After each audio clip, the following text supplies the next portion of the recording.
მაგრამ ცივა. ძალიან ცივა.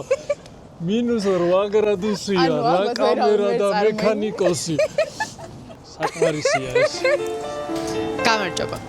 ემიგრანტის ამბების მომდევნო ეპიზოდით Times Square-დან კერთვებით.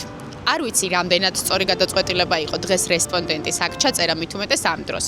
რადგან დღეს ნიუ-იორკში არა მხოლოდ აქაურობის, არამედ მსოფლიოს ერთ-ერთი მთავარი ღირსშესანიშნაობა, როკფელერის ნაწვისხი აინთო.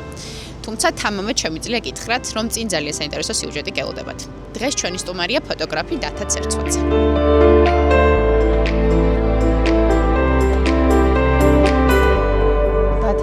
მადლობა, რომ აი ამ სიცივეში ღამის 12 საათზე დამთავრდი ჩაწერაზე. მე მიჩეული ვარ გადაღებას ძირითადად ხან ძალიან სიცხეში და ხან ძალიან სიცივეში მიწევს ხოლმე, ასე რომ არა კატასტროფულად ცივა დღეს მოიცადა.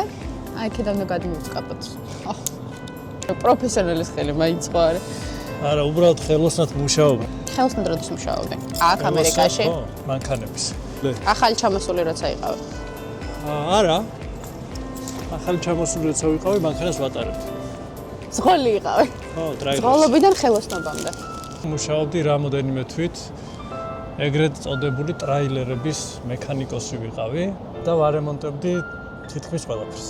ეგ იყო პირველი სამსახური შენი? არა, ჩემი პირველი სამსახური იყო ლოჯისტიკის სამსახურში. თითქმის, რა ვიცი, ალბათ როგორც ყველა, მეც მოვიარე 47 შტატი. ტრაილერი. ამ ჩაკეტილი წრის გარღვევა უჭერთ ყველაზე მეტად. რა, აი, მაქედან გამოსვლა, მაგის დამთავრება, მაქედან წამოსვლა. შენთვის რა გახდა გადაწყვეტილების ის წერტილი, სად იყო, რო გადაწყვეტე, რომ აი, всё, მორჩა დღეიდან ტრაილერზე აღარ უნდა ვიარო. თუ რაღაც მიზანი გაქვს და დაწუნებული ხარ, რომ შენ რაღაც ის გაკეთების შნო გაქვს, აუცილებლად ყველაფერს იზავ იმისთვის, რომ მალე დასრულდეს რუტინა და გადაიზარდოს ცოტა სიამოვნებაში.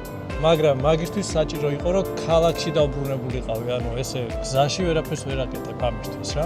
ჩამოხვედი, ტრაილერზე აღარ ხარ, მუშაობ ხელოსნად, მაგრამ ეხლა გიყურებ და ხა გიჭირავს კამერა. კამერა სულ მქონდა. ხო. და გადაღებითაც აი დროის მიხედვით სულ ვიღებდი ხოლმე, მაგრამ როგორც პროფესია, მაგისთვის დრო მჭირდებოდა და არ მქონდა რა. თავისუფალ დროს ძირითადად ვატარებდი ხოლმე სულ გადაღებაში. ნერნელა ვცდილობდი რომ გადმოწეულიყავი აქეთ. დაბრუნები საქართველოში? არ სამოსულ ვარ საქართველოდან. ანუ ძალიან ხშირად ჩავდივარ და არ ვთვლი რომ ძალიან შორს ვარ საქართველოსგან. შესაბამისად დაბრუნებაზეც რა გითხრა. სანახევროდ ვარ აქაც ვცხოვრობ, იქაც ვცხოვრობ. იქ საშენს ახლად ამერიკა? არა. არა, ამერიკა ჩემს ახლად ვერ იქცევა. და ერთ-ერთი სხვა ქვეყანა ვერ იქცევა, იმიტომ რომ სახლი ერთი გვაქვს და ეს არის საქართველო. ეხლა ემიგრაციის დასაწყისის დათა რო იყო, რას ურჩევდი შენს თავს? ცოტა ვიზარმაცე და ალბათ უფრო ვადებს შევამცირებდი. მეტი პრინციპში ვერაფერს არასწორად და არაფერი გამიკეთებია. რაც გავაკეთე, უნდა გამეკეთებინა, რომ რაღაცებისთვის გემო გამეგო, აქაური.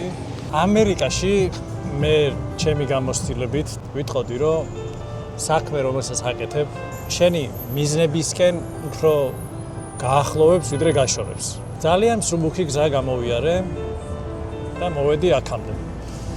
სუბუქს ეძახი იმას, რომ ტრაილერზე იმუშავე, მერე მექანიკოსად იმუშავე, ამდენი შრომა გაწიე და მოხვედი აქამდე, ეგ არის მსუბუქი გზა. ხო, იმიტომ რომ ის ფიქრები მაძლიერებდა, შემდეგ რას გავაკეთებდი. რამოდენიმე დიდ პროექტზე ვმუშაობ. ერთ-ერთი ყველაზე დიდი და გრანდიოზული ჩემთვის რაც არის, კარნეგი ჰოლში ჩამოდიან სუხიშვილები და ვიტყოდი, რომ კარნეგი ჰოლში ნამყოფიც არ ვარ.